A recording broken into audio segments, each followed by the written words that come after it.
What's up? Welcome back. I'm John Stark from MacTheMovieGuy.com, your favorite blind film critic, and today I'm talking about Electra. No, not the Jennifer Garner movie. Not doing that one. Thank God. No, this is a new movie called Electra that is debuting this Friday on VOD and in theaters. I have a feeling more on VOD than in theaters. I don't know that I'm supposed to say that. I was sent a screener for this movie. I think it's important to continue to review independent cinema just because, a lot of times we only focus on the big movies and releasing, when it is, it's releasing against Thunderbolts. What movie do you think people are going to be doing reviews of this week and clicking on and watching? As a matter of fact, thanks for being here because I don't expect this to get very many views. Most people are going to be like, there's a movie called Electra. There is. It stars Maria Bakalova. I'm never going to pronounce her name correctly. Bakalova. Academy Award nominee Maria Bakalova. Abigail Cowen, Jack Farthing, and Daryl Wine. There are only 4 people in this movie. And it does not have audio description. I don't think that's going to change. It feels like the kind of movie that had a very limited budget and they maxed it out, which is not necessarily a bad thing because, again, independent film, one of the great things about film and about art is that anybody can do it. So you can go out there with a camera and make a movie. And sometimes people really shine and they make a movie for low budget and it ends up becoming like this huge thing. And you get your next Paranormal Activity, which is made for like $12,000, something like that. And it went on to make like bananas. Blair Witch Project is obviously another one. So, but you can still it's possible to make, indie dramas and comedies and stuff like that. Obviously, Hundreds of Beavers was low budget last year and didn't have star power or anything like that and ended up becoming this weird phenomenon thing. It also didn't have audio description. I would argue now that it's made enough money that it should have audio description. But I haven't had an opportunity to yell at the producers of that movie yet, except for give them a review that says hello. So with Electra, a film that wants to be a hybrid between Talented Mr. Ripley and Saltburn, I definitely had a little bit of a hard time navigating it as a blind person with the scenes in which there's no dialogue. There are the scenes sort of where the music plays, and it's like, I don't know what's happening. Anything could be happening there.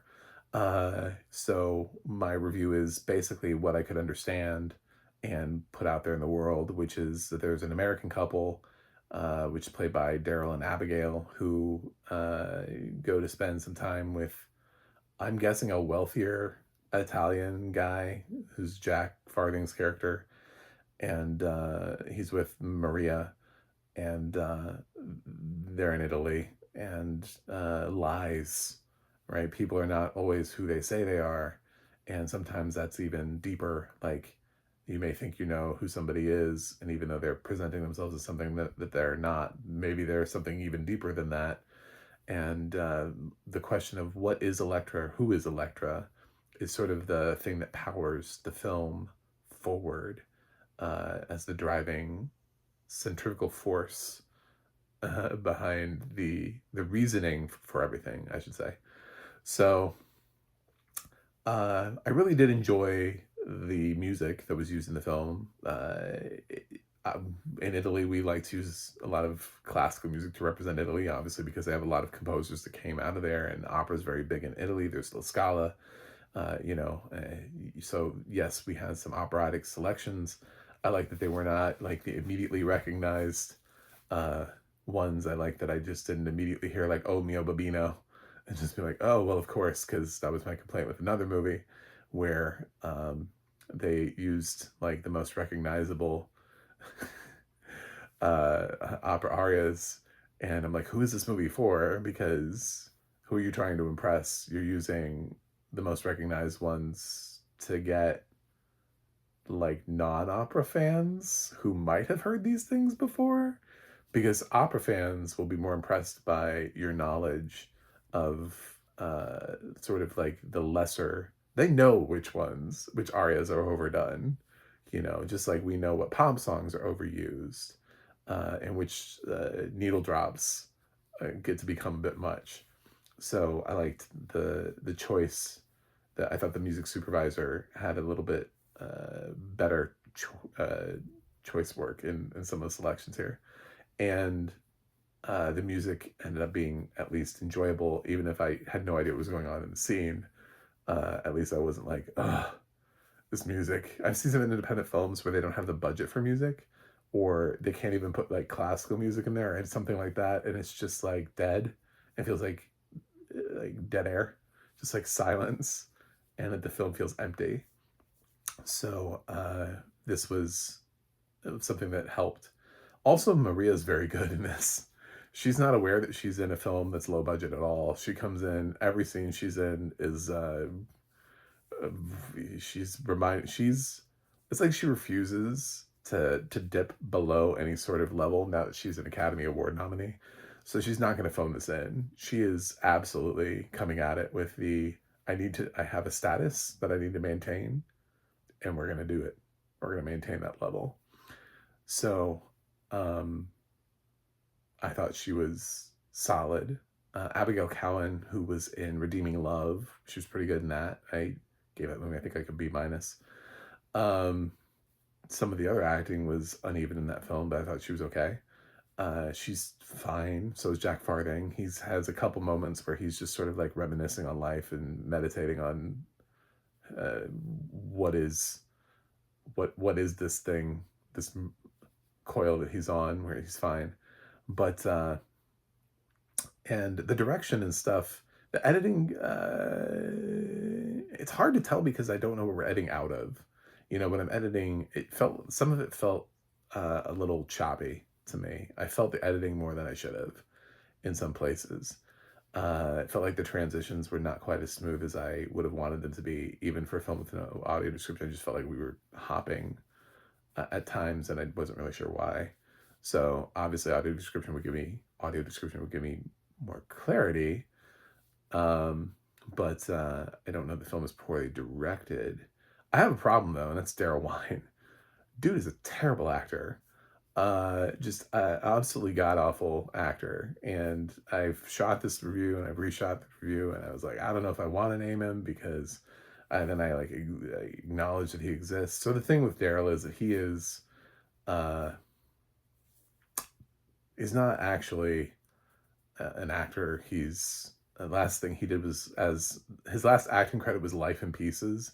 If you don't remember that, it was the Modern Family knockoff that CBS did, which did not run as long as Modern Family did, which Modern Family has been off the air now for years. So obviously Life in Pieces has been off the air for even longer than that. And that was his last acting credit on IMDb. He's more known for directing, producing, writing, those kind of things. He's more of a behind the camera person, which is exactly where he probably should stay and stop acting. And it feels like he's so noticeably bad that it feels like a favor. He feels like the kind of casting that, like, oh, of course he's going to be in the role because he's my brother, or this is my boyfriend, or, you know what I'm saying? Like, it feels like the most nepotistic casting you could find because he's so notably out of place. Every line reading he has is painful. Everything he says is awful. Everything he does has no emotional resonance behind it. He's so strongly out of place in this film that it feels like you're watching. Uh, it feels like you're watching. I don't know, The Talented Mr. Ripley, but instead of Matt Damon, it's Dan Levy. You know, and you're like, why is Dan Levy here? And he's not even really acting. He's just doing what he did in Schitt's Creek. That's kind of what this feels like. Um, is uh, it's so odd. It's such an odd choice. Uh, be like Michael Cera in Fight Club. You're like, why is Michael Cera here? I mean, it's just the casting is so off. He doesn't match the tone of anything in the film. He doesn't match the rest of the cast. He doesn't have the same. He doesn't ever seem to read anything that doesn't feel like he's not in like an improv class, or just, in an acting class where he's reading dialogue for the first time, like in Barry, like he's one of the students in Barry that's learning how to act. It's all really, really bad acting. And I know that's not the review that the Electra wanted, but my problem isn't with the movie. My problem isn't with the other three cast members. My problem is there's one person in here who's just like not good. And I've seen other movies where that's happened, and it's notable when they stand out. It's actually kind of a compliment to the other three actors, because actually liked Maria. I thought Abigail and Jack were fine. So it's a compliment to them because they did fine working around his acting, which is just abysmal. So, and he's honestly really kind of the lead of the movie. So it really feels like one of those weird things where somebody got a movie made for themselves and through favors, and I don't know how he came to be in this. The directing isn't like mind blowing. Like sometimes indie directors do a film and then they end up getting something like, oh, that was great. Do you want to direct the next Just Jurassic Park movie? Like, I love that Hollywood does that now. We have people who are like, oh, you made a micro budget movie. Cool. Welcome to the Marvel Cinematic Universe. Like, literally, we watched Nomadland and we were like, you know what that person should direct? A Marvel movie. I love, like, the thought process we have in Hollywood now is just absolutely bonkers. We're just like, well, she made a quiet movie about Frances McDormand living in a van, so she'll be great with the Eternals, I'm sure, right? She'll be fine. Okay. Um, so yeah, I mean, it's possible the director of Electra may go on to direct, I don't know, the next Godzilla movie or something. I have no idea, but it feels like probably there's not enough here that's gonna impress anybody. Doesn't mean that they're not gonna keep directing and directing independent film. But I think somebody's gonna have to answer some questions about why he's in this movie. Um, and yeah, it just wasn't good. So Electra, fortunately for Electra, I can't grade the film because there's too much of it, and that's what it ultimately comes down to. Is at the end of the day, as much as I'd like to give, independent film a focus, which I'm doing, because let's be honest, when you look at the other channels this weekend that you subscribe to that are in the, I would say, 100K followers and up range, they're not going to cover Electra. If I was 100K up, I still would cover Electra. I don't think, I think if you're being given a platform and people are willing to watch you, continue to talk about the films like Electra so that people have an idea of what they are and people will have heard of them and had a chance. I looked on the sort of like the coming soon on Apple, and this was like 75th or something down the line of, it was really far out there for a movie that was coming out on Friday under the available for pre-order list when I looked at it. So yeah. We got to keep talking about other films. We can't just only use YouTube to funnel. uh God, it's the algorithm, man. It's this view. I know this review is going to get like 10 views max, and then nobody else is going to want to review Electra, and it's just hard to get word out about movies like this. It's not a bad movie. It's okay. It's just got one bad performance in it. So it is not as good as the films that it is trying to parallel, Talented Miss Ripley and Saltburn. But I mean, if you come across this on like Tubi or whatever streaming service it lands on after, and you want to watch it because you're interested in what Maria is doing with her life, okay. If you're blind, I would say it's not the best choice. Without audio description, there are a lot of gaps. I sit through things like this so that you don't have to, so that I can tell you Is this, and this is more on the, yeah, I wouldn't really, there's nothing, it's tough. It's tough to make it through from, to sit through a scene where there's no dialogue, and then to sit through a scene where there's dialogue, and then sit through another scene where there's no dialogue. It was kind of very choppy. So I my grade for this is unwatchable due to lack of audio description.